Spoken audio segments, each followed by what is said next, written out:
Café Croissance. Un podcast Audiolab. Bonjour à tous et bienvenue dans ce nouvel épisode de Café Croissance, le podcast qui vous parle de business et de transformation de soi. Cette voix qui vous parle est celle de Warco Brienza, bien accompagné de Tony Chermini, cette fois pile en face de moi. Je te salue Tony. Je te salue Marco et bonjour à tous. On a un gros sujet pour cet épisode. Pourquoi ? Parce qu'on doit opposer deux notions. Quoique, peut-être que non. Le titre de ce podcast, c'est de la stratégie de croissance à la rentabilisation. Et je pense que je ne suis pas le seul commercial ou stratège de vente à qui on a posé la question du est-ce qu'on doit croître ou est-ce qu'on doit assurer la rentabilité de tel deal ou de tel autre deal.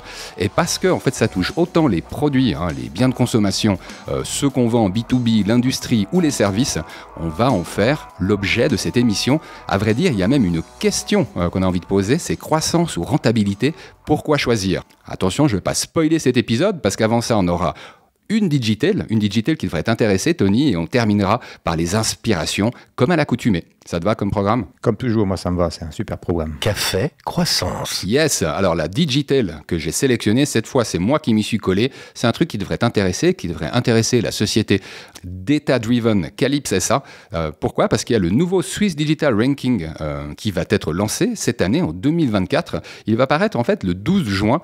Alors, c'est pas une annonce qui m'a fait waouh non plus, au sens où des catégorisations de boîtes IT, parce que c'est ce que va proposer le Swiss Digital Ranking. Il en existe déjà. Tu me rappelais que c'était le journal ICT qui le faisait jusqu'à maintenant. Il semblerait que l'éditeur Netsmedion ait envie de le proposer cette fois au niveau suisse. Attention, toutes les boîtes IT et au sens large, parce qu'il y a même par exemple le marketing digital qui est représenté dans ce classement. On a jusqu'au 8 avril pour participer gratuitement et se retrouver en fait dans cet almanach de l'entreprise IT et des différents services dont ont tant besoin les PME et les multinationales suisses. Alors c'est pas nouveau parce que je viens de le découvrir, j'ai reçu dans ma boîte email, effectivement, un email en allemand qui parle de ce même ranking envoyé par Netsmedia. L'expérience que j'ai du passé de ICT Magazine, c'est qu'ils l'ont fait à plusieurs reprises, peut-être même une dizaine de fois. Au début, on se prêtait au jeu, on répondait. Moi, ce que j'avais remarqué, c'est que le ranking qui était publié à la fin, il publiait uniquement les sociétés qui avaient plus que 20 employés. Donc, en fait, après, c'était un choix. Je trouve que c'était un peu... Si on voulait être visible, il faut aller jouer avec le nombre d'employés. Puis après, on était un peu listé par rapport à cela. Donc après, il y avait des choix qui étaient faits. C'est vraiment, est-ce qu'on va être visible ou pas ? Est-ce qu'on donne un nombre d'employés ? Pour être clair, moi, les dernières années, je n'ai même pas répondu au formulaire. Je vais jeter un coup d'œil. Jeter un coup d'œil. Je suis curieux de voir c'est quoi le Swiss ranking, parce que là, au niveau suisse, la position va être différente. Café Croissance. Allez, on revient à la question du jour, croissance ou rentabilité, pourquoi choisir ? Déjà parce qu'il y a un temps pour tout, j'avais envie de dire que spontanément, intuitivement, mais tu vas me dire ce que toi t'en penses, Tony. Moi j'ai l'impression qu'une stratégie de croissance, on a plutôt envie de le faire au début d'une initiative entrepreneuriale. On est un nouveau venu, on veut s'insérer dans le marché, et puis va falloir jouer un petit peu des coudes, parce que souvent le marché ne nous a pas attendu, à moins qu'on soit une start-up disruptive sur un marché qui n'existe pas encore. A priori, il va falloir qu'on marche sur les plates-bandes de quelqu'un qui est en train de commercialiser un produit, et puis nous qui arrivons avec une solution qui serait encore mieux. Donc moi j'ai l'impression que dans un premier temps, on doit commencer par une stratégie de croissance, et on va voir qu'il y a différentes directions finalement pour croître, et puis dans un deuxième temps, une fois qu'on a la position qui nous va bien, on va pouvoir penser davantage à la rentabilité, à la rentabilisation des deals qu'on est en train de discuter avec ses clients. Jusqu'au prochain cycle. En fait, je dirais, on est tout le temps en train de jongler entre la croissance et la rentabilisation. Et le mot-clé, c'est la stratégie. La stratégie, elle se définit, elle se redéfinit chaque 3-5 ans. Et moi, par expérience, sur les 20 dernières années, il y a des périodes où on était en croissance, des périodes où on était en rentabilisation, des périodes où on faisait les deux. Donc ça, c'est moins simple. C'est beaucoup de blabla, c'est beaucoup de théorie ce que je dis, mais concrètement, si on décide de faire de la croissance, il faut avoir des moyens. La chose que tu me rappelles, Tony, c'est plein de discussions où j'ai l'impression qu'on faisait plutôt du bricolage que de la stratégie. C'est pour ça qu'aujourd'hui, j'avais l'ambition peut-être de poser quelques basics à travers des exemples, plus qu'à travers des grandes théories. Vous inquiétez pas, on a fait nos classiques, vous retrouverez la matrice d'Anzoff qui donne les 4 directions pour pouvoir croître. La diversification, c'est un exemple, le développement produit. Souvent, le développement produit, on le combine avec un effort marketing. Donc, il n'y a pas un seul levier sur lequel on appuie pour croître. Il n'y a pas qu'une seule direction pour croître. On peut même combiner, par exemple, extension de marché et diversification, pour prendre cet exemple-là. Moi, j'avais surtout envie qu'on parle de nos expériences à nous de croissance, parce qu'on a déjà bien un pied dedans là, sur la croissance, et on parlera tout à l'heure de la rentabilité ou de la rentabilisation qui doit logiquement suivre la croissance. Mais là où je te rejoins complètement, Tony, c'est que c'est des cycles. Je me souviens plus, en fait, quel CEO disait qu'une boîte qui ne se disrupte pas elle-même, à terme, elle mourra. Mais je trouve qu'en fait, c'est une orientation super intéressante parce qu'il faut constamment se remettre en question. Et donc, effectivement, stratégie de rentabilisation précède croissance dans le cas d'une multinationale, par exemple, qui a envie de se diversifier. C'est peut-être le même CEO de l'autre côté de l'Atlantique qui dit que chaque année, il faut revoir 10% de son effectif. Et donc 10% de l'effectif qui doit se concentrer non, au 10% futur. de l'effectif qui doit être remplacé. C'est un peu extrême, mais on se projette toujours dans la croissance et dans la rentabilité. Du concret, j'avais envie d'apporter maintenant, avec mes expériences de croissance à moi, et j'avais envie de partir du produit, d'un produit en dur. Pourquoi ? Parce que pour une ou deux notions qu'on a envie d'expliciter aujourd'hui, j'ai l'impression que ça peut être plus facile de se représenter, avec des produits en dur, certains de ces raisonnements. Donc moi, j'en avais deux, des exemples qui me sont venus à l'esprit. On va être dans l'univers des boissons. On va revenir à ma vie antérieure, où je vendais passablement de bouteilles en PET, en verre ou des canettes. Et je commencerai avec la joint venture que j'ai connue. C'était il y a, mon Dieu, une quinzaine d'années, quoi, quand même, ou une douzaine, on va dire, entre PepsiCo et Nestlé Waters. PepsiCo qui avait décidé de redébarquer, en fait, en Suisse.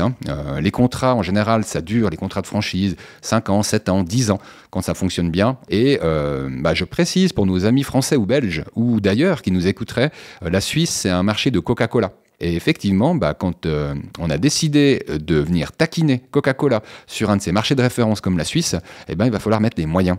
Moi-même, j'étais à cette époque key account manager, donc je m'occupais de gros clients. Et là, je me rappelle vraiment, c'était moche, quoi. C'était sale, comme je te le mentionnais en off.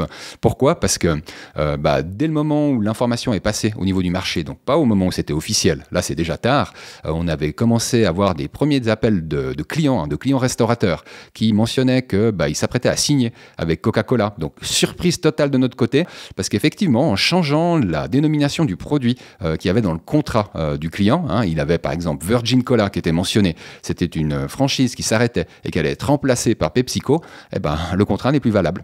Selon Coca-Cola, et je pense qu'ils avaient eu quelques checks de leurs juristes, les contrats n'étaient plus valables parce que le produit n'était plus mis à disposition et ils étaient venus avec une somme de conditions, donc du matériel type frigo et parasol, des ristournes, donc de l'investissement en argent, qui fait que dans un premier temps, on a même perdu certains clients alors qu'on pensait qu'on allait devoir ferrailler sec pour en gagner du côté de Coca-Cola.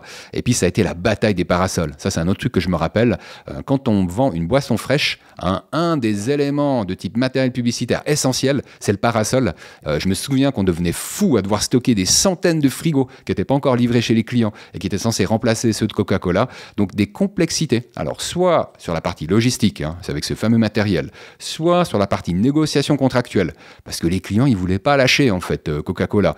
Et puis moi, le souvenir que je garde, parce que j'avais des clients chaînés dont je m'occupais, Feu, par exemple, Aperto, des magasins qu'on retrouvait dans les gares, entre-temps rachetés par Coop. Vous voyez comme ça bouge quand même, le monde du food, le monde du retail.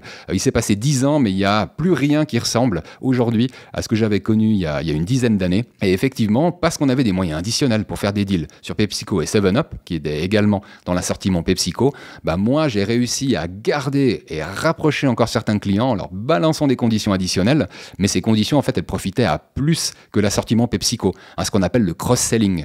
Donc, je ne rentrerai pas sur davantage de détails, mais pour vous dire, quand on a décidé de suivre une stratégie de croissance, un des éléments clés, c'est le vendeur. Et le vendeur est extrêmement sollicité de toutes parts, pas seulement du client, mais également de ceux qui s'occupent de livrer le matériel publicitaire, mais pas que. Bon, toi, tu me connais, moi j'ai une autre façon de voir les choses. Je suis plutôt dans le monde d'un service. Donc, et B2B en plus. Et B2B, donc la stratégie de croissance et de rentabilisation, ça fait partie de notre quotidien pratiquement. Je disais avant, le fameux dilemme, qu'est-ce que l'on fait ? On fait les deux, un après l'autre. Il y a environ 10 ans en arrière, on s'est bien rendu compte que sur le marché où on se positionne, le marché de la BI, du décisionnel. Business Intelligence, donc, BI. Intelligence, chacun l'appelle comme le veut, mais c'est de l'analytics, comme l'appellent les Américains.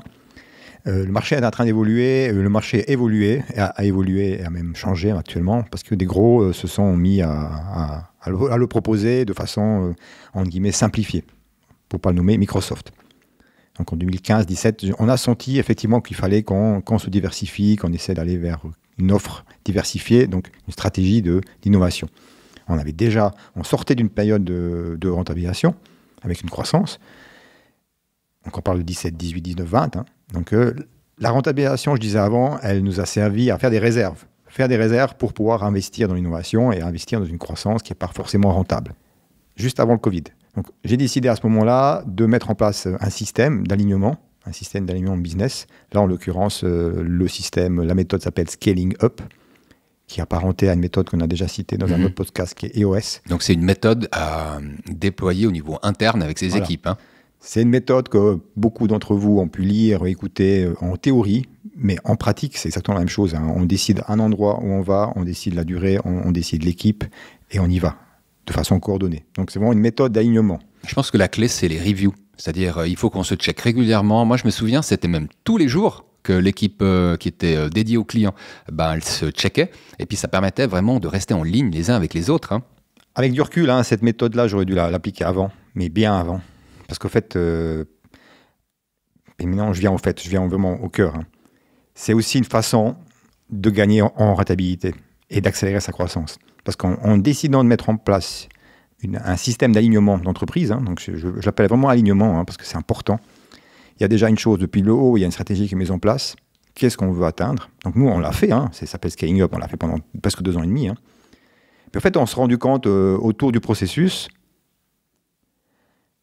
qu'on n'est pas aligné. Il y a des gens qui se prennent pour des capitaines, qui ne le sont pas. D'autres qui ont la capacité d'être capitaines, mais qui n'osent pas. Et puis en faisant tout ce travail d'ensemble d'alignement, hein, je parle du haut vers le bas, mais en équipe, en fait, le mot qui me ressort le plus simple pour simplifier tout ça, c'est un bordel. On a dû beaucoup travailler sur nous-mêmes, travailler sur nos gens. On faisait des séances d'alignement, des séances, comme tu dis toi, c'est des routines, hein, quelque part. On définit un objectif à 3-5 ans, on le réduit à 1 année, après on réduit au trimestre. Le trimestre, ça se vient en semaine, puis après, chacun a sa propre responsabilité et objectif. Mais quand on fait plusieurs reviews, puis on se rend compte que les gens, ils viennent pas avec des résultats d'objectifs, mais ils viennent avec des excuses pertinentes, hein. Mais quand on est menteur, il faut qu'on ait une très bonne mémoire. Mais à force de suivre des indicateurs sur une performance, les usurpateurs sont démasqués. Sont tout de suite démasqués. Voilà, mais enfin, je dis, c'est vraiment l'expérience. Hein. Puis quand on fait ces sessions, on en a fait certaines en physique, certaines en visio, on parle de quelque chose de plus important. Hein. On parle d'aligner toute l'équipe d'officiers d'un bateau qui doit traverser l'Atlantique pour aller à un objectif, aller à Cuba, par exemple. Mais si la moitié de l'équipage pense à faire autre chose pendant que vous êtes en train de donner les ordres, hein, par rapport à la route, il ne faut pas vous leurrer. Hein. Vous allez peut-être y arriver, mais peut-être 3-4 semaines plus tard. Et c'est exactement ce qui arrive en entreprise. Et là, on fait quoi? On perd. On perd en rentabilité, ou on s'étonne qu'on n'arrive pas à atteindre la croissance qu'on avait estimée. Parce qu'on s'est peut-être usurpé dans certaines choses. Et j'en reviens au fait, c'est peut-être pas les bonnes personnes qui sont à bord. Et après, il y a d'autres défis à faire. Qu'est-ce qu'on fait avec ces personnes-là? Je vous dis maintenant, avec du recul, ces personnes-là, elles doivent sortir tout de suite. Vous avez vu, hein, quand on parle de croissance ou de rentabilité, j'ai l'impression qu'on est tout de suite à penser à des chiffres. Mais quand on écoute les explications de Tony, on se rend compte qu'à nouveau, c'est l'humain qui est au centre ou de la solution ou du problème. J'ai un très bon souvenir de ces coordinations parce qu'on travaillait effectivement sur ce projet de start-up qui a bien grandi entre-temps, Calypsania. Et effectivement, là, il fallait croître, il fallait rendre visible cette démarche. Et en fait, ces alignements qui étaient quand même très fréquents et c'était très carré. Il y avait même un coach, je salue Andy au passage, qui nous suivait ça. Et d'une main de fer, dans un gant de velours, il nous a avancé et les contradictions apparaissaient bien vite. Et c'était la contradiction entre l'engagement de certains versus, allez, je vais pas dire la démission d'autres. Il y en a un ou deux qui me viennent à l'esprit, qui sont entre-temps d'ailleurs partis, pour la grande plupart que j'ai à l'esprit. Et effectivement, de se rendre compte qu'il y a un désalignement au niveau de l'équipe. Pourquoi? Parce que c'est des occasions, en fait, de comprendre également ce que font les autres. Donc c'est bien joli, ce qu'on fait nous, l'appel, le trou qu'on est en train de creuser pour arriver au résultat. Mais pendant ce temps, il y a des autres collègues qui sont en train d'œuvrer. Et c'est vrai que des fois, alors, la synergie, c'est peut-être le meilleur exemple où ça vaut la peine de se parler, mais simplement d'être conscient de ce que font les autres et d'être sûr qu'on va tous dans la même direction, des fois c'est à la limite de l'intangible, mais ça permet quand même d'avancer plus vite. Et puis moi, il y a une question que je me demandais, Tony, on sait que ça vient et que c'est des cycles, mais finalement, en ce moment, tu saurais me dire si tu suis une stratégie de croissance ou une stratégie de rentabilité? On fait les deux, en fait. Enfin, tu sais très bien, je suis positionné sur un marché où je fais du service avec Calypse. Donc là, je suis plutôt sur une rentabilisation avec une partie de croissance. Il y a 20% de l'activité, c'est orienté croissance, mais c'est pour un business spécifique. Le reste, c'est la rentabilisation. Sur la startup Sania, que tu as cité avant, là, c'est de la pure croissance. C'est de la pure croissance avec prise de part de marché, prise de risque. Je t'ai posé une question piège, mais tu t'en es plutôt bien tiré. Pourquoi ? Parce que j'avais peur que tu me fasses une réponse de CFO. Là, j'ai l'impression de me replonger dans ces challenges que je fais. Je suis un vendeur qui challenge bien le CFO d'une manière générale. Et la réponse du CFO, c'est non, nous, en fait, on fait une stratégie de rentabilisation, mais avec de la croissance. Alors, un petit truc chez vous, la personne qui vous répond comme ça, grosso modo, elle fait une stratégie de rentabilisation. Effectivement, il y a un cycle naturel qui fait qu'on perd certains clients. C'est normal, je veux dire, c'est les affaires. Et que du coup, il faut en retrouver quelques-uns. Ceci n'est pas une stratégie de croissance, ça reste une stratégie de rentabilisation. Je me souviens, il y a vraiment une phrase qui m'a marqué. C'était à l'époque où je travaillais pour une grande maison veuvezane, leader dans le domaine du food. Et là, c'était le directeur des ventes qui m'expliquait que dans des boîtes comme Procter & Gamble, comme Nestlé ou comme Coca-Cola, on fait plus de croissance. Ça fait longtemps qu'on ne fait plus de croissance quand on est leader en fait dans sa catégorie. Ce qu'on fait, c'est qu'on s'assure de gagner assez d'argent dans les deals et on maintient soit sa position de leader numéro 1, soit sa position de challenger. Et c'est déjà un sacré boulot. Moi, j'ai envie de vous dire, c'est pas une insulte de suivre une stratégie de rentabilisation. Je dirais même que moi, dans quasiment 10 cas sur 10, quand je conseille une PME qui me dit toujours qu'elle veut générer du lead, qu'elle veut croître, qu'elle veut damer le pion à ses concurrents, ce qui est tout à fait compréhensible. Mais moi, je dis, est-ce que c'est vraiment avec les prospects qu'on doit le faire, en sachant que les prospects, on ne les connaît pas, il n'y a pas la confiance, du coup ça coûte plus cher et on n'est jamais sûr d'arriver au bout du deal. Tandis qu'avec les clients, on a déjà signé un contrat, on voit quels sont les besoins. Toi, typiquement, tu sais, quand tu as commencé à creuser tes clients, tu as déjà plus de données sur eux, sur comment est-ce qu'ils fonctionnent, tu les comprends mieux, pas seulement au niveau de leurs activités, mais aussi les personnes. Pourquoi ? Parce que tu as bossé un projet avec eux. Et puis du coup, parce que tu as déjà un pied dedans, tu comprends qu'est-ce que tu pourrais ajouter comme valeur ajoutée. C'est intéressant ce que tu dis, parce que le client, c'est quand même le focus premier. C'est avec ces clients-là qu'on peut gagner en rentabilité. Puis, ce n'est pas forcément la première année qu'on est rentable. Ça dépend si ces clients, on les acquiert suite à un processus de croissance.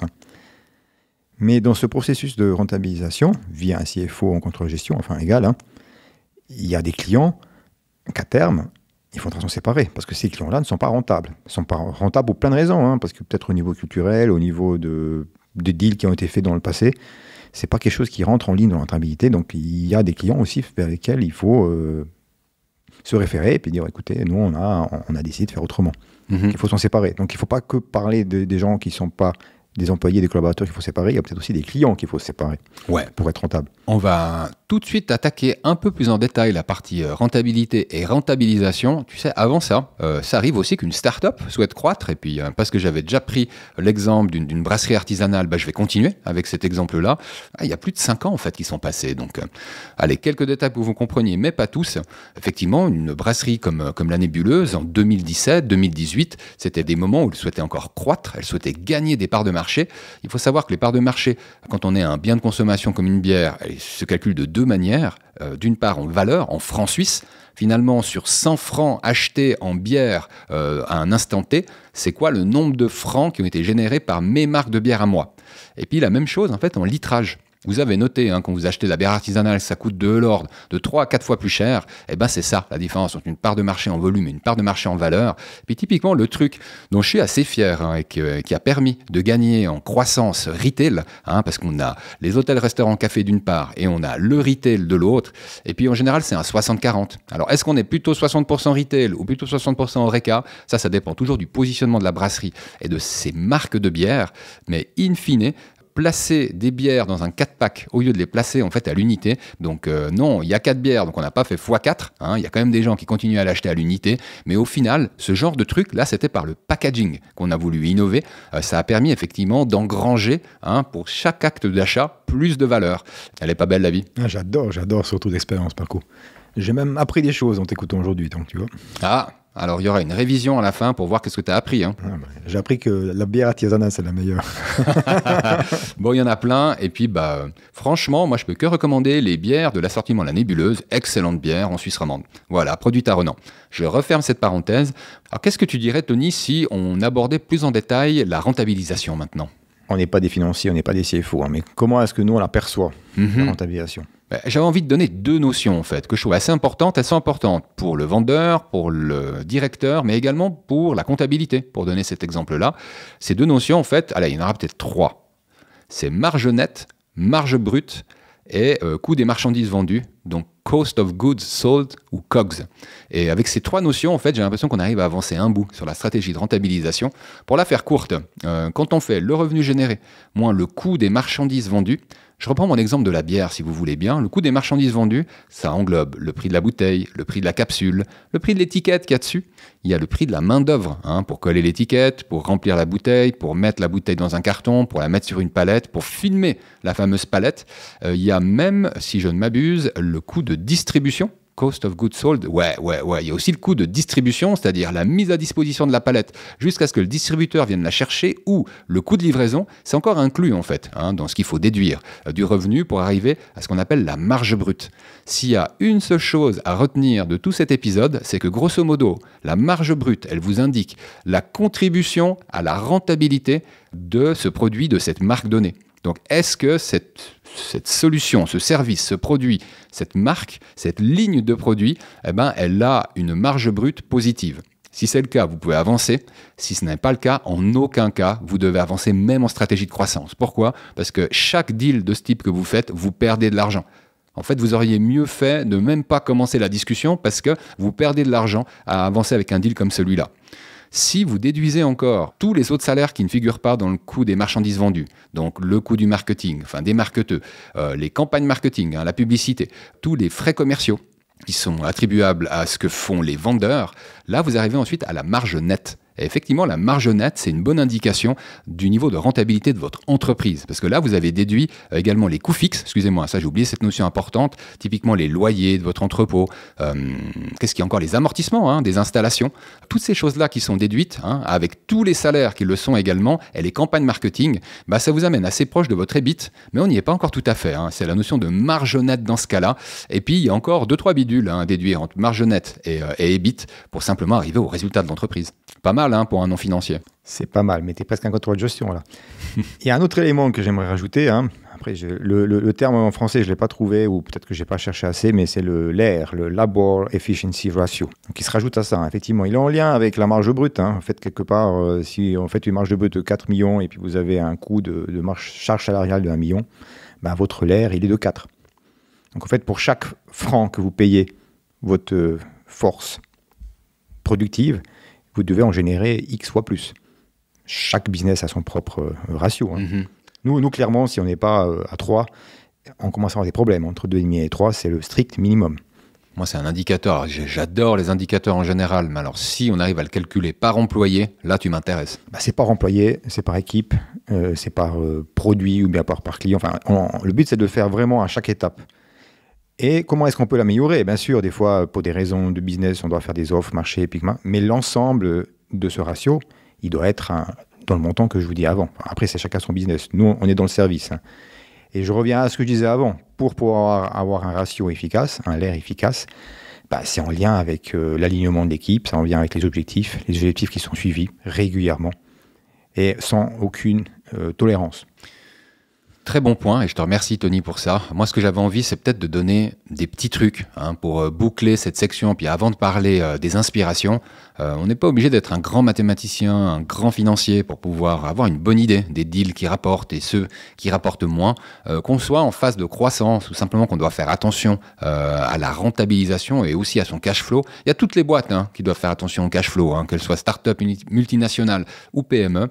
Moi, d'une manière générale, je pense que pour tous les deals, c'est important d'avoir une notion de quel est le coût du service ou de la marchandise vendue. Alors, dans le cas où on fait un bien, que ce soit un bien de grande consommation ou un bien en B2B, effectivement, on aura la valeur de la marchandise qui ne sera pas anodine. Les salaires, c'est toujours quelque chose qui est important, qu'on soit en milieu industriel, de grande consommation ou B2B, ou alors encore en service, où c'est encore plus important. Mais d'une manière générale, on part en gestion de projet typiquement pour la business intelligence, vous devez avoir une notion du nombre d'heures de travail qui vont être générées par type de consultant. Et puis cette notion-là, vous n'êtes pas obligé d'en faire un calcul surprécis. Moi, j'ai vu en fait des gens le faire sur un coin de table, mais le faire très bien. Et j'ai vu des gens sortir des grandes formules Excel et faire ça n'importe comment. J'ai un conseil tout bête, c'est que d'une manière générale, ne laissez pas le vendeur faire le calcul de rentabilité. Bon, franchement, c'est un conseil un peu nul, parce que moi, je suis vachement bon dans ces calculs de rentabilité, mais le souci, c'est que normalement, le vendeur, il aura toujours envie de faire passer son deal. Donc, regardez déjà son côté éthique pour voir s'il sait faire un calcul honnête. Et puis, l'autre gars à qui je ne le confierai pas non plus, c'est au gars qui produit la solution. Pourquoi ? Parce qu'il croit qu'il est au centre de la solution. Et puis typiquement, à faire un calcul qui l'arrange, quoi. Genre, il va compter toutes ses heures, il va ajouter 20% à ça, sans se demander en fait le prix que le client il est prêt à payer. Et sans se demander ce que lui il doit réduire dans son effort pour pouvoir en fait quand même produire une solution qui soit valable pour le client et viable pour l'entreprise pour laquelle il travaille. Tu vois ce que je veux dire ? Non, mais je vois très bien. Tu te marres. Non, mais je me marre. Non, la meilleure façon de ne pas faire de croissance et pas d'être rentable, c'est de mettre un technicien dans le rôle du vendeur en face d'un client. C'est sûr que tout le monde sera mécontent. Les nouveaux clients, ils ne sont pas toujours rentables, hein. Pratiquement jamais. Mais effectivement, on fait un effort parce qu'on doit démontrer aussi une méthode et puis il apprend. Par contre, ces clients, au fil du temps, comprennent aussi comment il faut procéder et puis eux-mêmes aussi gagnent en rentabilité. Parce que si on est tous les deux efficaces dans le mode de collaboration, ben, chacun y gagne. Parce que chaque temps perdu du point de vue du client, c'est aussi de l'argent perdu. Ouais, c'est clair. Et puis moi, je voulais presque revenir sur ce que j'avais annoncé en début d'émission. Vous vous rappelez, ces rapports de vitesse, le fait qu'on commence souvent par de la croissance, et ensuite, une fois qu'on a stabilisé sa position, on rentabilise. Eh ben, si vous vouliez une méthode, et puis je vais prendre à peu près l'exact inverse dans ce que je vais dire, vous savez, d'une manière générale, sur 10 clients qui viennent me voir, j'ai des PME qui sont plutôt installées. En vérité, en fait, elles maîtrisent mal leur stratégie de rentabilisation, assez souvent même parce qu'elles ne savent pas bien calculer en fait, la rentabilité d'un deal. Et j'ai envie de vous dire, commencez par maîtriser la rentabilisation de vos deals. Voilà, quelle que soit la position dans laquelle vous êtes actuellement, vous prenez les 3 derniers deals que vous avez faits. Est-ce que vous êtes en mesure de me dire, sur ces 3 derniers deals, c'est quoi la valeur de marge brute et c'est quoi la valeur de marge nette que vous arrivez à estimer, et pas au centime près, mais que vous arrivez à estimer? Est-ce que du coup vous arrivez à me prioriser de ces 3 deals? C'est celui-ci où on a le plus gagné, donc en marge brute, respectivement marge nette. Et j'ai envie de vous dire, une fois que vous maîtrisez ça, ça devrait être plus facile de maîtriser une stratégie de croissance où vous ne perdez pas trop de billes. Parce qu'effectivement, typiquement, on parlait du coût des marchandises vendues. Il y a des deals où on est en positif sur la marge brute et où on est en négatif sur la marge nette, mais où ça vaut quand même la peine d'avancer. Pourquoi ? Parce qu'on gagne en part de marché. Et que dans 2 ou 3 ans, quand le marché se sera consolidé, on sera bien content d'être dans le top 3 des fournisseurs qui sont privilégiés par les clients. Donc il faut parfois faire des calculs sur le long terme. Et ces calculs, si on n'arrive pas à consolider son équipe, de manière à ce que tout le monde suive le même objectif, et du coup à s'assurer à travers la rentabilisation de chaque deal qu'on a compris comment on fait vraiment du business, là la porte sera vraiment ouverte à des têtes bien faites qui permettront de développer et d'optimiser votre croissance. Café. Tu restes sans voix, Tony, quoi. Croissance. Tu sais quoi ? Je vois que tu as respiré un peu plus fort et c'est peut-être un indice chez vous sur le passage à la section inspiration. Allez, on re-respire.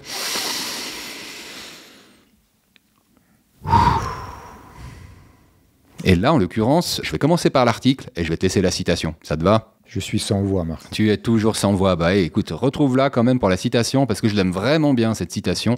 Elle m'a beaucoup parlé. Oui. L'article, il est méga simple. C'est croissance ou rentabilité, point d'interrogation. Et c'est en fait Claudio D'Amico, qui fait partie de l'Advisory Transaction d'UBS. Donc, c'est pas n'importe qui. C'est les gens à qui on va demander des sous, justement, pour financer sa croissance. Et effectivement, il a un très bon point de vue sur qu'est-ce qu'on appelle croissance, qu'est-ce qu'on appelle rentabilité, et surtout, comment en parler en face d'un banquier. Donc ça, je vous le recommande vivement, en particulier quand vous êtes sur le point d'aller négocier avec votre banquier, soit votre ligne de crédit, ou que sais-je encore. Mais cet article-là, je vous recommande vraiment de le lire attentivement, parce qu'il y a des périodes où aller discuter avec son banquier, qui ont aussi en lien avec la rentabilité et la croissance. Donc il est extrêmement intéressant. Faites pas comme moi, que vous vous adressez au banquier à la mauvaise période. Bon, Actuellement, Ouais. j'ai compris. Et puis, je sais pas s'il faut s'adresser à UBS tout de suite, parce que j'ai l'impression qu'ils sont encore en train de consolider leur compte là, suite au rachat de Crédit Suisse. Mais Bon, à force d'avoir plus qu'une banque en Suisse, on n'aura pas le choix, mais ça, c'est un autre discours. c'est pas la section inspiration, c'est la section OS Langue. Là. Allez, on referme cette parenthèse. Et on passe à la citation ou quoi? J'ai la citation, celle-ci. Alors, aussi, elle vient aussi de loin, hein, elle date presque d'un siècle, mais elle est tellement réaliste. Rien n'est plus vulnérable qu'une théorie scientifique, car elle n'est qu'une tentative éphémère pour expliquer ses faits, et non une vérité éternelle en soi.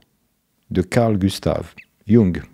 Ouais, l'inventeur de la psychanalyse, en tout cas moi je l'estime comme inventeur de la psychanalyse, également scientifique, ça a été un chercheur, hein, c'est un chercheur de l'esprit ou chercheur de l'âme, il a travaillé avec des physiciens hein, sur l'aspect quantique, donc j'ai envie de vous dire c'est un chercheur qui rappelle l'humilité que devraient avoir les recherches. Hein. Un chercheur, en fait, il cherche, il n'a pas la prétention de dire qu'il a trouvé. Moi, j'aime beaucoup ce positionnement-là.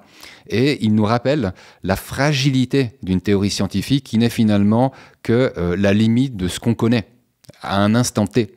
Et je pense qu'en gardant l'humilité, simplement de se rappeler ce fait-là, hein, qu'on ne sait pas tout, et qu'effectivement, on est vite dans l'interprétation. Vous savez, au siècle passé, on a longtemps pensé que l'atome, c'était la plus petite particule, et puis entre-temps, on en a trouvé d'autres. Hein. Et puis je pense notamment au boson de Higgs, qui a été trouvé il n'y a pas si longtemps. Au moment où j'en étais moi-même conscient, hein, pour vous dire qu'on l'a vécu, le fait que la science se trompe, en tout cas sur ce point-là, rappelons-nous que quand on ne tente rien, on n'a rien, et qu'effectivement, c'est grâce aux chercheurs qu'on arrive à pousser les limites de la connaissance. Mais connaissance n'est pas toujours vérité, et on s'en rapproche sans forcément encore avoir tous les aspects de la vérité. Et il est bon de s'en rappeler, et je suis très reconnaissant à Carl Gustav Jung de nous rappeler ça avec des termes intelligibles, et c'est donc, je le rappelle, un chercheur. C'est un scientifique, finalement, qui nous fait ce rappel-là. Après, rappelez-vous hein, le terme humain, rester humble. J'aime bien dans cette citation le mot éphémère et plutôt une vérité éternelle. Dès le moment où on est persuadé qu'on détient la vérité, c'est la première minute où on commence à être dans le tort. En fait, on ne sait rien, on ne connaît rien. Parce que c'est pas parce qu'on a appris quelque chose qu'on devient maître. Peut-être que le lendemain, ces choses changent. Il faut toujours aller se refier à quelqu'un d'autre. Donc l'ego, il faut le mettre de côté, rester humble. Tu me rappelles une citation d'André Gide, mais du coup, on en aura une bonne pour une prochaine émission. Bon, moi, je crois qu'il est temps de remercier le public qui nous a supportés jusque-là. Hein, merci de nous avoir écoutés jusqu'à la fin de cette émission. Vous savez qu'il y a d'autres podcasts qu'on a enregistrés, qu'on a déjà diffusés. Avec Tony, il n'y en a pas moins de 3, hein, sauf erreur. Donc, le 4e avec celui-ci. Vous retrouvez tout ça sur audiolab.ch. N'hésitez pas à nous suivre ou à nous poser des questions sur Twitter. Le handle de Tony, c'est Tony_Germini. On va noter ça dans les notes d'émission. Hein. Donc, vous gênez pas, on retrouve ça, hein, les notes d'émission sur audiolab.ch. Et puis, la voix qui vous parle, c'est Warco Brienza. Vous retournez le M pour en faire un W et vous obtenez Warco Brienza. Je me rappelle plus du sujet du prochain épisode, mais ça aussi, on le mettra dans les notes d'émission. En tout cas, c'est sûr qu'on va se retrouver dans Café Croissance pour parler de croissance, mais pas que. Puis, en attendant, prenez soin de vous et de vos équipes. Allez. Ciao à tous, ciao. Café Croissance. Un podcast Audiolab.